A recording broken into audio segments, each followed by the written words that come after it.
En sport, les étalons dames se sont qualifiés ce soir pour le second tour des phases éliminatoires de la CAN Maroc 2026.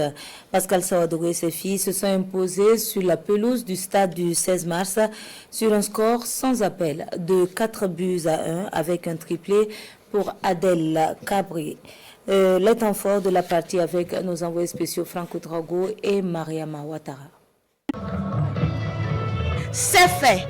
Pascal Sawadogo et ses filles viennent de se rapprocher un peu plus de la CAN Maroc 2026.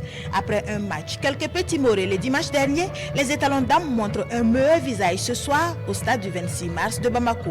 Un quadruplé, rien de plus, rien de moins. Un festival qui débute dès la 19e minute de jeu. Balkissa Sawadogo, excentré sur le côté droit, centre, trouve un pied burundais qui envoie la balle dans les pieds d'Adel Cabri. La société du FC Liaoning en Chine ajuste et frappe. Ariela Umurewa est battue. 1-0 pour le Burkina. 5 minutes plus tard, la buteuse se montre une fois de plus dangereuse, mais la capitaine des Hirondelles ne la laisse pas faire. La centrale namibienne indique le point de pénalty. Balkissa Sawadogo, la capitaine, se présente devant Ariela Umurewa et envoie la balle visiter les nuages. Loin de se laisser abattre, le Burkina met le pied sur la balle et inquiète l'adversaire jusqu'à la 45e minute où Adel Cabré, lancé en profondeur, se fait escorter par la défense burundaise avant de crucifier la portière.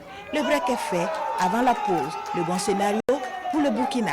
De retour sur la pelouse, Pascal jette Charlotte Milogo et Fadira Toutarnakda dans la bataille. 62e minute, Adel Cabré, la bête noire de la défense burundaise, est lancée. Cette fois, elle est fauchée à la lisière de la surface des Hirondelles. Le coup franc est laissé à l'expérience et à l'expertise de Charlotte Milogo, qui ne se rate pas. On joue 63 minutes et les étalons dames mènent 3-0. Les Hirondelles vont quand même marquer le but, celui censé sauver l'honneur. Mais même là, Espérance Abonimana a bénéficié de l'aide de Madinatou Traoré qui dévie sa frappe dans les filets. Alors que l'on s'acheminait vers la fin de la partie, Adel Cabré parachève son récital avec un triplé, un but qui dit tout sur la combattante. Le Burkina mène 4-1, 5-1 sur l'ensemble des deux rencontres. Mais surtout, le Burkina tient son ticket pour le second tour des phases éliminatoires. Un second tour que le Burkina jouera face au Togo, vainqueur du Djibouti. En attendant, Pascal Sawadogo lance un appel à sa tutelle. Le Togo aussi était à leur première CAN en 2022 comme nous. Et ils auront encore envie de repartir pour une deuxième CAN. Et moi je pense qu'en ce moment, si le stade tout est fini, nous aurons au moins l'opportunité d'aller jouer à Lomé et de venir jouer à Ouaga. Si vraiment on nous accompagne, nous ne demandons pas l'égalité, c'est d'abord l'équité.